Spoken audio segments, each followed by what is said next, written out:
We have Greg Womack, President of Womack Investment Advisers at Edmond, Oklahoma. First of all, it started out as a real estate mortgage problem before, and then it extended to the financial companies and now insurance companies. Now that the government has taken over AIG at 79.9%, what does that mean? Why 79.9? Well, I don't know all the details, John, but it appears that the loan required of the amount that was loaned to AIG, which to the tune of looks like $85 billion, was to they would, in order to secure that loan, they would need to own that much of the assets of the company over that period of time, which is a 2-year loan. So it's basically collateral for the government. What will happen, let's say, for example, if AIG fails again? Well, that's a good question. So you're saying if basically after this 2-year time or so, or before, if AIG still has problems and cannot make it, what happens next? Yeah, it's a good question. I think the Fed has set some precedent here of trying to help the large investment banks and financial institutions to be solvent, so it will not cause even greater financial harm to our economy. And I don't think even the Fed probably knows that answer, but it would probably cause continued financial turmoil in the markets and in our credit markets. So not only in the U.S. but around the world. So who knows the answer to that question, John? That's probably the $85 billion question. What happens if this doesn't help AIG?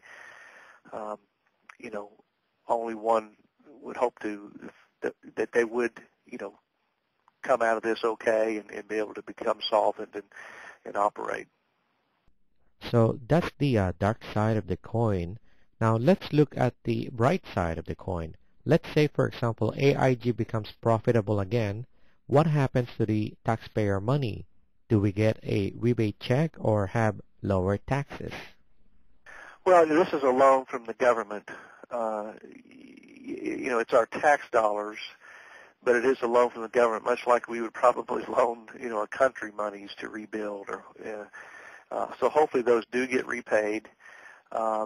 And as you well know, the government has its budgets every year, and half the time they run in the red, if not all the time. And so it's a difficult thing to say that the U.S. taxpayers are going to get $85 back, which in actuality it's just that $85 billion is part of the it's going to be part of the budget probably. It's going to have to be mixed in there somewhere as far as loans.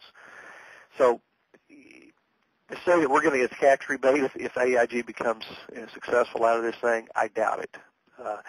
I think we probably could see more of these smaller banks even have issues. So I think the Fed's got their hands full, and it's going to be a while before we work our way out of this mess, evidently. So I wouldn't look for taxes to go down anytime soon. Do you have any things to add with this AIG situation? Well, it's hard, John. It's very disturbing to people, and people are getting nervous about the markets. Do they trust their insurance companies? What about banks? What about my money markets? I mean, this can have a big ripple effect. So I think people need to really, consider their goals and objectives. What are their plans, and make provisions to create liquidity in their own personal life. Some safety features in their investments. Whether it's government-backed money markets, insured CDs up to the limit, U.S. Treasuries, short-term. These are things that people should, consider in very volatile times. And then you look at things like gold, where if the dollar continues to go down and we continue to have problems, you need something in your portfolio that can help hopefully mitigate or lessen the loss and the volatility. And so those are things people need to really look at and consider, not just sit there and read the news and twiddle the thumbs, but to really sit down with their advisor and to say, what steps do I need to take to protect my principal and profits.